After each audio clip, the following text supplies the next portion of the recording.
नमस्कार विद्यार्थी मित्रांनो, अर्थशास्त्र या विषयामध्ये आपलं स्वागत आहे. गेल्या पिरियडमध्ये किंवा गेल्या काही तासिकेमध्ये आपण अर्थशास्त्रासंबंधी म्हणजे अर्थशास्त्रातली पुरवठ्याची संकल्पना पाहत होतो आणि त्यासोबत विभिन्न काही संकल्पना पाहतो. म्हणजे पुरवठ्याची संकल्पना पाहिल्याच्या नंतर या ठिकाणी आपण एकूण प्राप्तीची संकल्पना सुद्धा पाहिलेली आहे किंवा प्राप्ती म्हणजे काय ही संकल्पना पाहिलेली आहे आणि त्यानंतर खर्चाची संकल्पना जी आहे ही खर्चाची संकल्पना सुद्धा आपण पाहिलेली आहे. म्हणजे या ठिकाणी आपल्याला असं म्हणता येईल की खर्चाच्या संकल्पनेमध्ये आपण एकूण खर्चाची संकल्पना पाहिलेली आहे. एकूण खर्च म्हणजे संयोजकांनी उत्पादन घटकासाठी आवश्यक असणाऱ्या उत्पादन घटकावर केलेला खर्च म्हणजे एकूण खर्च आणि सरासरी खर्च म्हणजे प्रत्येक नगरसंख्येच्या उत्पादनासाठी येणारा खर्च म्हणजे एकूण खर्च आणि त्यानंतर सीमांत खर्च. सीमांत खर्च म्हणजे एका जादा नगरसंख्या निर्माण करण्यासाठी उत्पादन करण्यासाठी केलेल्या एकूण खर्चात झालेली निव्वळ वाढ म्हणजे सीमांत खर्च होय असं आपल्याला म्हणता येईल. त्यानंतर आपण एकूण प्राप्तीची संकल्पना सुद्धा पाहिलेली आहे की एकूण प्राप्ती म्हणजे काय तर वस्तूच्या विक्रीनंतर उद्योग संस्थेला मिळणारा एकूण रक्कम किंवा एकूण जी रक्कम आहे त्याला आपण प्राप्ती असं म्हणतो. म्हणजे या ठिकाणी आपल्याला असं म्हणता येईल की प्राप्ती जी आहे म्हणजे उत्पादन केल्याच्या नंतर वस्तू विकल्याच्या नंतर जी काही रक्कम आपल्याला मिळते त्याला एकूण प्राप्ती किंवा प्राप्ती असं म्हटलेलं आहे. आणि प्राप्तीचे प्रकार जे आहे ते म्हणजे एकूण प्राप्ती, सरासरी प्राप्ती आणि सीमांत प्राप्ती. एकूण प्राप्ती म्हणजे वस्तूच्या विक्रीनंतर उद्योग संस्थेला मिळणारी एकूण रक्कम जी आहे त्याला एकूण प्राप्ती असं म्हटलेलं आहे. आणि म्हणून एकूण प्राप्ती बरोबर एकूण नगरसंख्या गुणिला त्या वस्तूची किंमत असं सुद्धा सूत्र करता येते.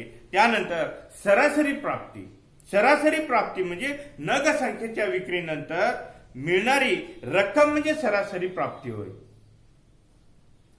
म्हणजे या ठिकाणी आपल्याला असं म्हणता येईल की सरासरी प्राप्ती म्हणजे काय तर सरासरी प्राप्ती म्हणजे एकूण खर्च भागीला एकूण नगरसंख्या काढली असता आपल्याला ते सूत्रामध्ये टाकले असता आपल्याला जी मिळते त्याला सरासरी प्राप्ती असं म्हटलेलं आहे. आणि त्यानंतर जे आहे ते म्हणजे सीमांत प्राप्ती.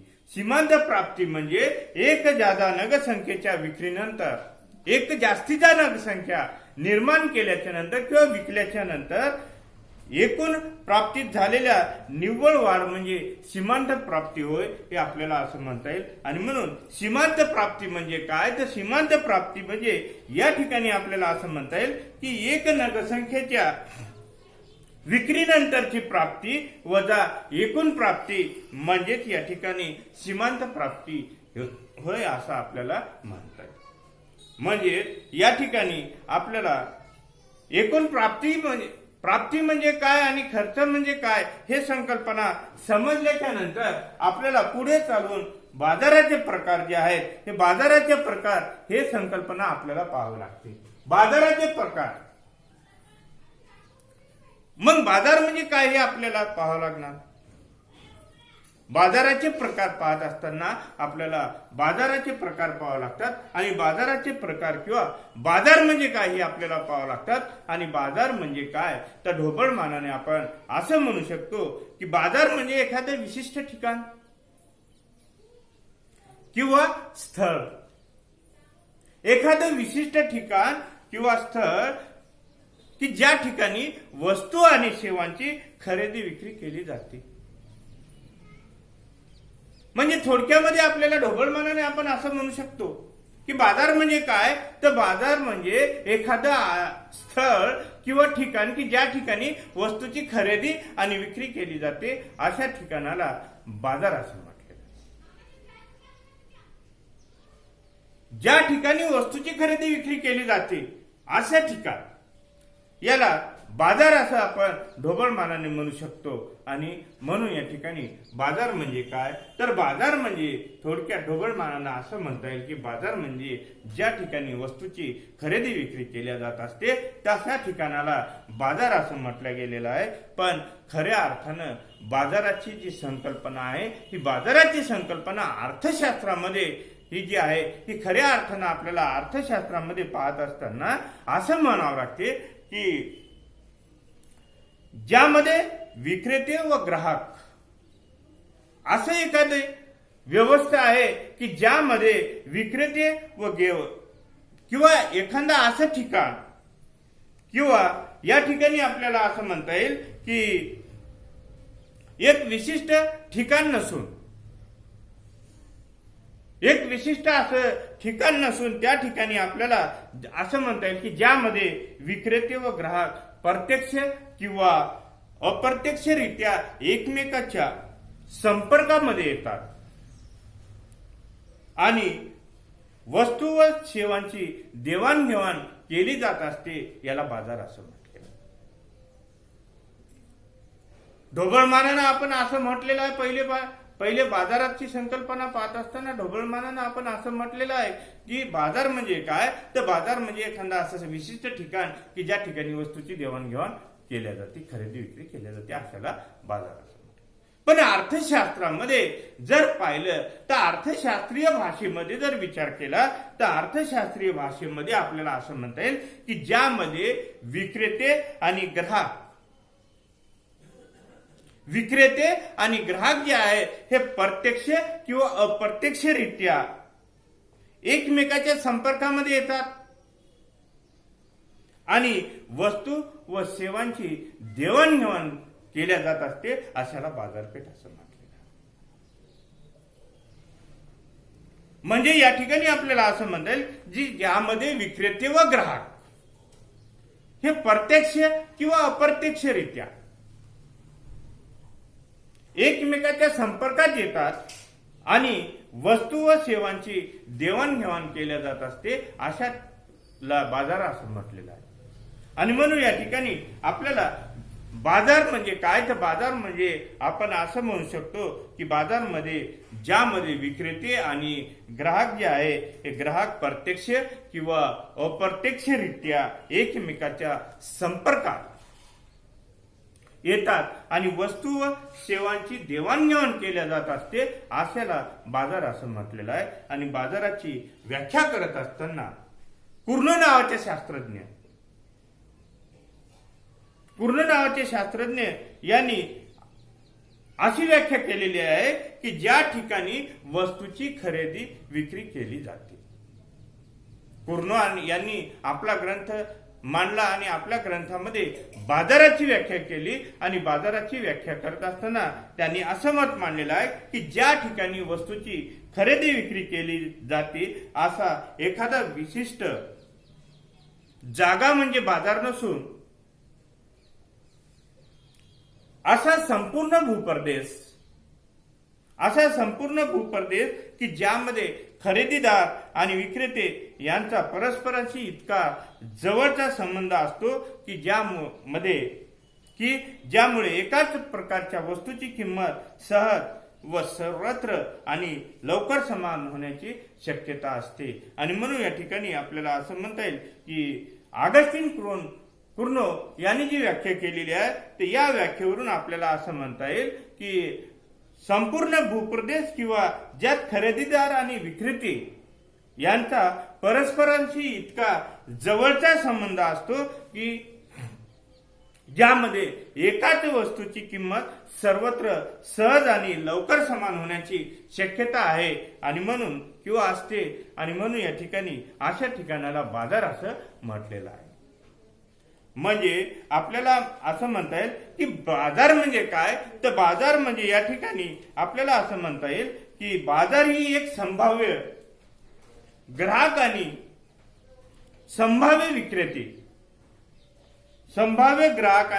संभाव्य विक्रेते यांच्यातील परस्पर संबंधाचे एक जाळं म्हणजे बाजार हे आपल्याला म्हणता येईल.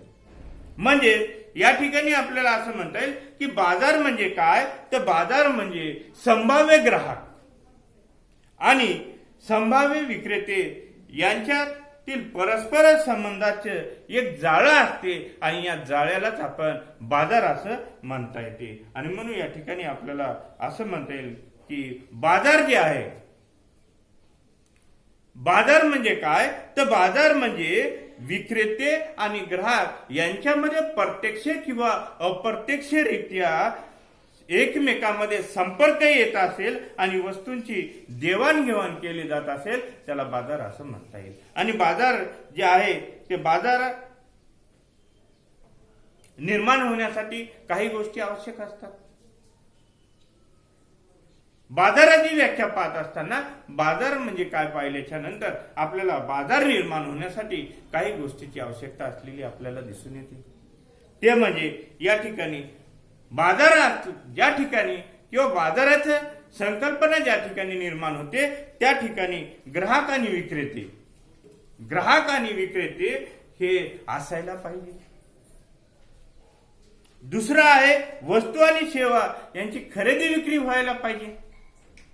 म्हणजे या ठिकाणी आपल्याला असं म्हणता येईल की बाजारपेठेमधल्या ज्या वस्तू आहे या बाजारपेठेमधल्या वस्तू किंवा सेवा जी आहे यांची खरेदी विक्री व्हायला पाहिजे. आणि त्यानंतर वस्तूची किंमत जी आहे त्यानंतरचा घटक आहे ते म्हणजे वस्तूची किंमत ही ठरलेली असायला पाहिजे. आणि त्यानंतरचा घटक जो आहे तो म्हणजे ग्राहक आणि विक्रेते यांच्यामधला जवळचा संबंध असायला पाहिजे. आणि त्यानंतरचा घटक आहे ते म्हणजे बाजाराविषयीचे ज्ञान असायला पाहिजे.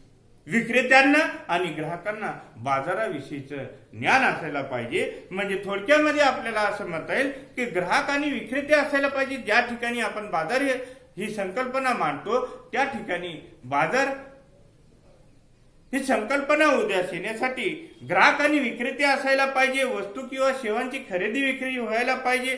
वस्तूच्या किमती ह्या असायला पाहिजे.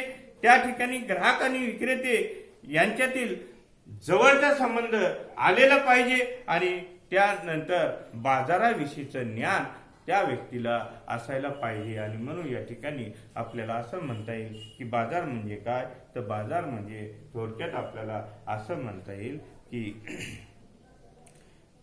ग्राहक व विक्रेते प्रत्यक्षरित्या किंवा अप्रत्यक्षरित्या एकमेकाच्या संपर्कामध्ये येतात आणि वस्तू किंवा सेवांची देवाणघेवाण ज्या ठिकाणी केल्या जात असते अशाला बाजारपेठ असं म्हणतात. मग आता संपर्कामध्ये प्रत्यक्ष ग्राहक येतात किंवा विक्रेते अप्रत्यक्ष येतात त्याला बाजार असं म्हटलेलं आहे. आणि बाजारचे वर्गीकरण करत असताना किंवा बाजार जे आहे हे बाजाराचं वर्गीकरण आपल्याला बघावं लागते. आणि वर्गीकरण करत असताना बाजाराचं स्थळानुसार वर्गीकरण केले जात असते. स्थळानुसार वर्गीकरण, काळानुसार वर्गीकरण आणि स्पर्धेनुसार वर्गीकरण केल्या जात असताना दिसते. बाजाराचं वर्गीकरण जे आहे हे 3 प्रकारचं झालेलं आपल्याला दिसून येते. ते म्हणजे स्थळानुसार, काळानुसार आणि स्पर्धेनुसार वर्गीकरण. स्थळानुसार म्हणजे स्थानाचा विचार करून बाजार केल्या जात असते त्याला बाजार असं, स्थळानुसार बाजार असं म्हटलेलं आहे. काळाचा विचार किंवा काळानुरूप त्या वस्तूचा बाजार केला जात असते याला काळानुरूप किंवा काळानुसार बाजार असं म्हटलेलं आहे. आणि स्पर्धेनुसार बाजार म्हणजे बाजारपेठेमध्ये कोणत्या प्रकारची स्पर्धा आहे याचा विचार करून जो बाजार ठरवला जात असतो त्याला स्पर्धेनुसार बाजार असं म्हटलेलं आहे. मग या ठिकाणी बाजारचं स्वरूप किंवा वर्गीकरण पाहत असताना पहिले आहे स्थानिक बाजार. वर्गीकरण करत असताना स्थळानुसार वर्गीकरण करत असताना स्थळानुसार वर्गीकरण मध्ये स्थानिक किंवा पहिला आहे स्थानानुसार वर्गीकरण. आणि स्थानानुसार वर्गीकरण म्हणजे स्थानिक बाजार म्हणजे असा बाजार की ज्यामध्ये ग्राहक वस्तूचे उत्पादन ज्या ठिकाणी होते त्याच ठिकाणाहून वस्तू खरेदी करताना आपल्याला दिसतो. म्हणजे ज्या ठिकाणी वस्तूची निर्मिती होते त्याच ठिकाणी काही लोक जे आहे किंवा विक्रेते जे आहेत, हे विक्रेते त्या ठिकाणी जाऊन वस्तू खरेदी करत असताना आपल्याला दिसून येतात आणि म्हणून याला स्थानिक बाजारपेठ असं म्हणतात. म्हणजे स्थळानुसार बाजारपेठ, स्थानिक बाजार म्हणजे असा बाजार की ज्यामध्ये ग्राहक वस्तूचे उत्पादन ज्या ठिकाणी होते त्याच ठिकाणी वस्तूची खरेदी करताना आपल्याला दिसून येते. म्हणजे ज्या ठिकाणी वस्तू निर्मिती होतात, म्हणजे ज्या ठिकाणी कारखाना आहे त्या ठिकाणाहून वस्तूची खरेदी विक्री केल्या जात असते, अशाला स्थानिक बाजारपेठ असं म्हटलेलं आपल्याला दिसून येते. त्यानंतर आहे दुसरं राष्ट्रीय बाजारपेठ.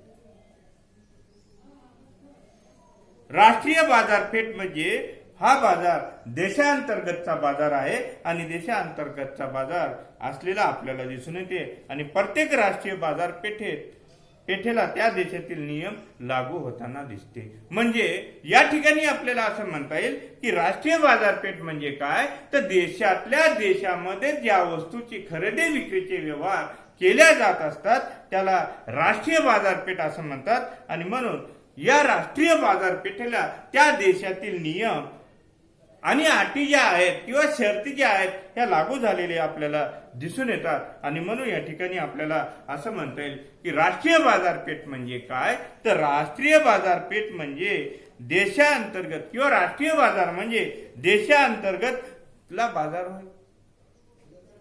देशातल्या देशात चालणारा वस्तूचा जो देशातल्या देशात बाजार चालतो त्याला राष्ट्रीय बाजार म्हटलेला आहे. आणि त्यानंतरचा प्रकार जो आहे तो म्हणजे आंतरराष्ट्रीय बाजार.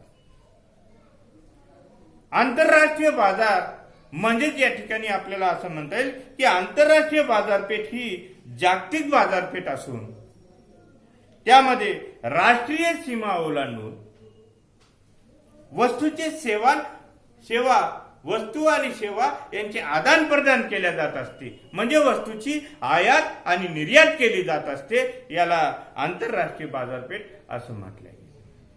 म्हणजे एका देशामधून माल दुसऱ्या देशामध्ये पाठवला जातो आणि दुसऱ्या देशामधला माल आपल्या देशामध्ये आणला जातो. म्हणजे त्याला आयात आणि निर्यात असं म्हटलेलं आहे. आणि आयात आणि निर्यात जे आहे ते आंतरराष्ट्रीय अशा स्वरूपाचं तर अशा प्रकारे या ठिकाणी आपल्याला असं म्हणता येईल की आंतरराष्ट्रीय बाजारपेठ म्हणजे काय, तर एका देशातला माल दुसऱ्या देशामध्ये जात असेल आणि दुसऱ्या देशातला माल आपल्या देशामध्ये येत असेल याला आंतरराष्ट्रीय बाजारपेठ असं म्हटलेलं आहे. आणि ही आंतरराष्ट्रीय बाजारपेठ जी आहे ही बाजारपेठ आपल्या राष्ट्रीय सीमा ओलांडून वस्तू आणि सेवांचे आदान प्रदान केल्या जात असते. आणि म्हणून या ठिकाणी आपल्याला आंतरराष्ट्रीय बाजारपेठ असे प्रकार दिसून येते. म्हणजे स्थळानुसार बाजारपेठेचं वर्गीकरण करत असताना तीन प्रकारचं वर्गीकरण केलं जात असते. एक म्हणजे स्थळानुसार वर्गीकरण, काळानुसार वर्गीकरण आणि स्पर्धेनुसार वर्गीकरण. स्थळानुसार वर्गीकरण करत असताना आपल्याला स्थानिक म्हणजे प्रॉपर ठिकाणी केला जात असतो बाजार, त्याला स्थानिक असं म्हटलेलं आहे. किंवा ज्या ठिकाणी वस्तू निर्मिती होत असतात त्याच ठिकाणी त्या वस्तूची खरेदी विक्री केली जात असते, अशाला स्थानिक बाजारपेठ असं म्हटलेलं आहे. राष्ट्रीय बाजारपेठ म्हणजे देशातल्या देशांतर्गत चालणारा, आपल्या देशातल्या देशांतर्गत चालणारा सेवा आणि वस्तू यांची खरेदी विक्रीचा व्यवहार जो चालतो त्याला राष्ट्रीय बाजार असं म्हटलेलं आहे. आणि त्यानंतर आंतरराष्ट्रीय बाजार म्हणजे काय, तर आंतरराष्ट्रीय बाजार म्हणजे आपल्या देशातला माल, आपल्या देशातल्या वस्तू आणि सेवा दुसऱ्या देशामध्ये जाणे किंवा सीमा ओलांडून जाणे आणि दुसऱ्या देशातला माल आपल्या देशामध्ये येणे याला आंतरराष्ट्रीय बाजार असं म्हटलेलं आहे. आणि म्हणून अशा प्रकारे स्थानिक बाजार, राष्ट्रीय बाजार आणि आंतरराष्ट्रीय बाजार हे स्थळानुसार बाजाराचे प्रकार पडलेले आपल्याला दिसून येतात. त्यानंतर बाजाराचा दुसरा वर्गीकरण करत असताना दुसरा आहे ते म्हणजे काळानुसार बाजार. म्हणजे या ठिकाणी आपल्याला असं म्हणता येईल की काळानुसार बाजार, काळानुसार बाजार म्हणजे कालावधीचा विचार केला जात असतो. ज्या बाजारपेठेमध्ये किंवा आपल्या वस्तू आणि सेवा विक्रीसाठी आणि खरेदीसाठी काळाचा विचार केला जात असतो, अशा बाजारपेठेला काळानुसारच्या बाजार असं म्हटलेलं आहे. आणि काळानुसारच्या बाजार जे आहे ते काळानुसारच्या बाजार पाहत असताना आपल्याला अति अल्पकाळ, अल्पकाळ, दीर्घकाळ आणि अतिदीर्घकाळ अशा प्रकारचा काळ आपल्याला पाहावा लागतो. अत्यल्पकाळ म्हणजे काही दिवसाचा आपल्याला काळ असलेला दिसून येते. म्हणजे या ठिकाणी आपल्याला असं म्हणता येईल की अत्यल्प काळ म्हणजे असा काळ की ज्यामध्ये वस्तूचा पुरवठ्यामध्ये बदल करता येत नाही. उदाहरणार्थ, अचानकच बाजारपेठेमध्ये एखाद्या वस्तूची किंमत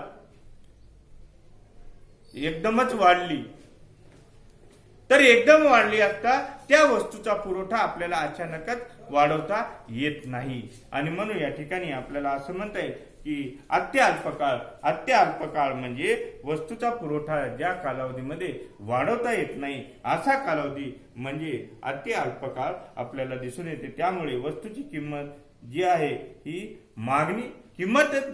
मागणी निर्धारित करत असताना आपल्याला दिसून येते. आणि हा काळ काही दिवसाचा किंवा आठवड्याचा असलेला आपल्याला दिसून येते. म्हणजे या ठिकाणी आपल्याला असं म्हणता येईल की ज्यात वस्तूचा पुरवठा वाढवता येत नाही असा काळ. वस्तूच्या किमती कितीही वाढल्या तरी वस्तूचा पुरवठा जो आहे हा वस्तूचा पुरवठा वाढता येत नाही. समजा आपल्या गावामधला आज बाजार असेल आणि बाजारामध्ये अचानकच माशाच्या किमती वाढल्या आणि अचानकच माशाच्या किमती वाढल्यामुळं आपल्याला अचानकच मासळ्या ज्या आहेत त्या जास्तीत जास्त पुरवठा करता येऊ शकत नाही. म्हणजे या ठिकाणी आपल्याला असं म्हणता येईल की काळानुसार वर्गीकरण करत असताना अत्यल्पकाळ म्हणजे काही दिवसाचा किंवा आठवड्याचा कालावधी असलेला आपल्याला दिसून येतो. तर ज्या बाजारपेठेमध्ये किंवा ज्या अल्पकाळ म्हणजे असा काळ की ज्यामध्ये वस्तूचा पुरवठा वाढवता येत नाही आणि त्यामुळे वस्तूची किंमत जी आहे ही मागणी निर्धारित करताना आपल्याला दिसते. त्यामुळे वस्तूची किंमत मागणी निर्धारित करत असताना दिसते आणि हा काळ काही दिवसाचा किंवा आठवड्याचा असलेला आपल्याला दिसून येते. आणि म्हणून या ठिकाणी त्या वस्तूचा पुरवठा जो आहे तो पुरवठा आपल्याला वाढवता येत नाही. आणि म्हणून या ठिकाणी आपल्याला हा एक अति अल्पकाळ प्रकार दिसून येतो. त्यानंतर दुसरा आहे अल्पकाळ. अल्पकाळ हा एका वर्षापेक्षा कमी कालावधीचा काळ असलेला आपल्याला दिसून येते. आणि या काळामध्ये वस्तू व सेवांचा पुरवठा काही प्रमाणामध्ये किंवा उत्पादनाचे घटक काही प्रमाणामध्ये आपल्याला बदलवता येतात.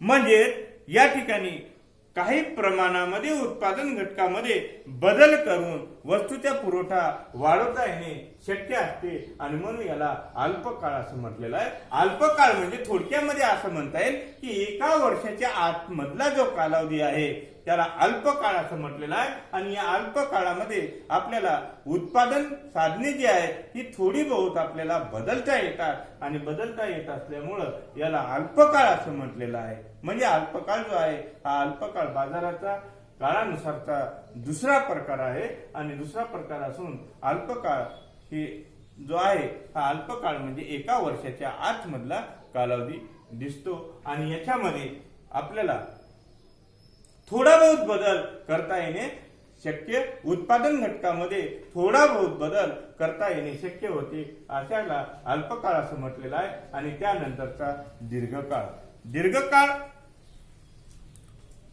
म्हणजे काळानुसार वर्गीकरण पाहत असताना दीर्घकाळ हे एक वर्गीकरण आपल्याला दिसून येते, किंवा दीर्घकाळ जो आहे हा दीर्घकाळ काळानुसार बाजाराचा प्रकार असलेला आपल्याला दिसून येते. आणि दीर्घकाळ जो आहे हा दीर्घकाळ असा कालावधी होय की ज्यामध्ये उत्पादनाचे घटक आणि उत्पादन खर्च जे आहे हे बदलणे शक्य होते. म्हणजे दीर्घ काळामध्ये उद्योग संस्थांना सर्व प्रकारच्या खर्चाची जुळवणूक घेणे शक्य होते. हा कालावधी काही वर्षाचा असलेला आपल्याला दिसून येते. साधारणतः 5 वर्षाच्या आतपर्यंतचा कालावधी जो आहे हा कालावधी याला दीर्घकाळ असं म्हटलेला आहे. आणि दीर्घकाळ म्हणजे आपल्याला असं म्हणता येईल की दीर्घकाळ म्हणजे काय, तर दीर्घकाळमध्ये या ठिकाणी आपल्याला असं म्हणता येईल की ज्यामध्ये उत्पादन घटक आणि उत्पादन खर्च जे आहे हे बदलणं शक्य होते. श्रमाच्या ऐवजी आपण वेगळी टेक्नॉलॉजी वापरू शकतो. म्हणजे या ठिकाणी उत्पादन घटकामध्ये आपल्याला बदल करता येणे शक्य होते. जर खर्चिक घटक असतील तर ते खर्चिक घटक बदलता येणं शक्य होत असते. म्हणजेच या ठिकाणी आपल्याला असं म्हणता येईल की दीर्घकाळ म्हणजे काय, तर दीर्घकाळ म्हणजे 5 वर्षाच्या आतमधला कालावधी. याच्यामध्ये उत्पादक घटकाची बदली करता येते, टेक्नॉलॉजीमध्ये बदल करता येते आणि अशा प्रकारच्या खर्चाशी जुळून घेणे शक्य होते. म्हणजे वेगवेगळ्या प्रकारचा जो उत्पादन प्रोसेससाठी खर्च येतो तो आपल्याला जुळून घेता येतो. आणि म्हणून या ठिकाणी आपल्याला दीर्घकाळ हे संकल्पना दिसून येते. म्हणजे बाजाराचं वर्गीकरण करत असताना काळानुसार वर्गीकरणाची तिसरी संकल्पना जी आहे ती म्हणजे दीर्घकाळ. आणि दीर्घकाळ म्हणजे साधारणपणे 5 वर्षापर्यंतचा कालावधी असलेला दिसून येतो. आणि 5 वर्षापर्यंतचा ज्या ठिकाणी कालावधी असतो त्याला दीर्घकाळ असं म्हटलेलं आहे. आणि या कालावधीमध्ये आपल्याला उत्पादन घटक जे आहे हे आदली बदली करता येतात. म्हणजे आपल्याला उत्पादन प्रोसेसमध्ये वेळ मिळतो आणि वेळ मिळत असल्यामुळं याला दीर्घकाळ असं म्हटलेलं आहे. आणि त्यानंतरचा काळानुसार वर्गीकरण करत असताना चौथा प्रकार जो आहे तो म्हणजे अतिदीर्घकाळ. अतिदीर्घकाळ म्हणजे या ठिकाणी आपल्याला असं म्हणता येईल की अतिदीर्घकाळ हा काळानुसार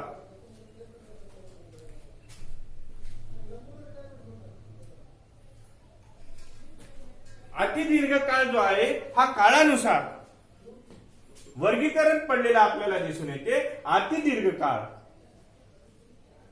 अतिदीर्घकाळ म्हणजे या ठिकाणी आपल्याला असं म्हणता येईल की 5 वर्षापेक्षा जास्त कालावधी ज्याला असतो त्याला अतिदीर्घकाळ असं म्हटलेलं आहे. आणि अतिदीर्घकाळ म्हणजे असा काळ की ज्यामध्ये उत्पादनाचे सर्व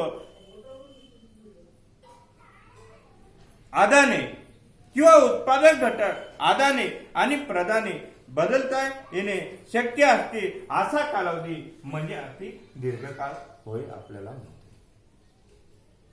म्हणजे 5 वर्षापेक्षाचा कालावधी अधिकचा कालावधी आपल्याला मिळत असतो.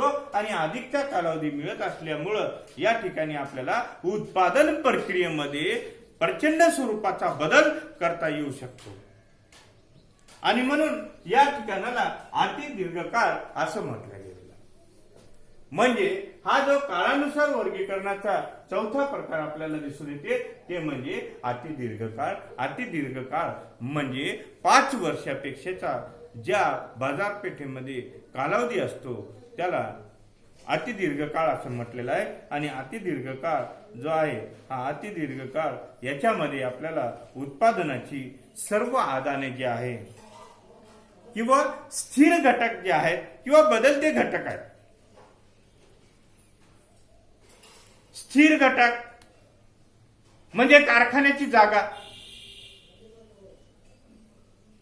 आणि बदलते घटक म्हणजे कारखान्यासाठी लागणारं इंधन, कच्चा माल हे बदलते घटक आहेत. आणि या बदलत्या घटकामध्ये किंवा स्थिर घटकामध्ये आपल्याला बदल करता येत असतो आणि बदल करता येत असल्यामुळं या ठिकाणी आपल्याला असं म्हणता येईल की हा एक अतिदीर्घकाळ काळानुसार वर्गीकरणाचा एक प्रकार असलेला आपल्याला दिसून येतो। तर अशा प्रकारे बाजाराचे वर्गीकरण परत पाहत असताना स्थानानुसार वर्गीकरण पडलेलं आपल्याला दिसून येते, काळानुसार वर्गीकरण पडलेलं आपल्याला दिसून येते आणि स्पर्धेनुसार वर्गीकरण पडलेलं आपल्याला दिसून येते आणि स्थळानुसार वर्गीकरण पाहिल्याच्या नंतर काळानुसार वर्गीकरण आपण पाहिलं। अत्यल्पकाळ म्हणजे काही दिवसाचा कालावधी ज्या बाजारपेठेमध्ये असतो त्याला अत्यल्पकाळ असं म्हटलेलं आहे। अल्पकाळ म्हणजेच या ठिकाणी आपल्याला असं म्हणता येईल की अल्पकाळ म्हणजेच या ठिकाणी 1 वर्षापेक्षा कमीचा कालावधी ज्या बाजारपेठेमध्ये असतो त्याला अल्पकाळ असं म्हटलेलं आहे। दीर्घकाळ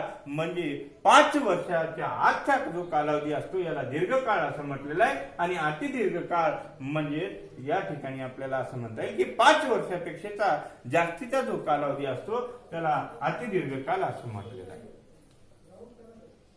त्यानंतरचं वर्गीकरण पाहत असताना वर्गीकरणाचा प्रकार जो आहे तिसरा प्रकार जो आहे ते म्हणजे स्पर्धेनुसार बाजार। बाजारपेठेचं वर्गीकरण करत असताना आपल्याला स्पर्धेनुसार बाजाराचं वर्गीकरण असलेलं आपल्याला दिसून येते आणि म्हणून या ठिकाणी आपल्याला असं म्हणता येईल की स्पर्धेनुसार बाजार म्हणजे या ठिकाणी बाजारपेठेमध्ये आपल्याला स्पर्धा असलेल्या दिसून येतात। काही वस्तूच्या बाबतीत स्पर्धा असलेली दिसून येते, काही वस्तूच्या बाबतीत स्पर्धा नसलेली दिसून येते। काही वस्तूच्या बाबतीत एकाच वस्तूला वेगवेगळी किंमत व्यक्तीला द्यावी लागते, तर काही वस्तूच्या बाबतीत आपल्याला वस्तूच्या किमती ज्या आहेत त्या सारख्या असलेल्या दिसून येतात। मग तो ग्राहक कुठल्याही प्रकारचा असो, म्हणजे स्पर्धेनुसार बाजार, स्पर्धेनुसार म्हणजे ज्या बाजारामध्ये स्पर्धा अस्तित्वात असते त्याला स्पर्धेनुसार बाजार असं म्हटलेलं आहे आणि स्पर्धेनुसार बाजाराचे 2 प्रकार पडलेले आपल्याला दिसून येतात, ते म्हणजे पूर्ण स्पर्धा आणि दुसरं जे आहे ते म्हणजे अपूर्ण स्पर्धा। पूर्ण स्पर्धा आणि अपूर्ण स्पर्धा हे बाजाराचे स्पर्धेनुसार 2 प्रकार आहेत आणि हे 2 प्रकार आपण पाहत असताना आपल्याला पूर्ण स्पर्धा ही संकल्पना पाहणं गरजेची ठरते आणि म्हणून या ठिकाणी आपल्याला असं म्हणता येईल की बाजारामध्ये अर्थशास्त्र विक्रेते व ग्राहक यांच्यातील स्पर्धा हा बाजाराच्या वर्गीकरणाचा अतिशय महत्वाचा निकष आहे आणि विक्रेत्यामधील स्पर्धेवर आधारित बाजारातील विविध प्रकारचा आपल्याला या ठिकाणी अभ्यास करावा लागत असताना दिसते आणि म्हणून या ठिकाणी पूर्ण स्पर्धा पाहत असताना पूर्ण स्पर्धा जी आहे ही पूर्ण स्पर्धा म्हणजे काय हे पाहावं लागत असते।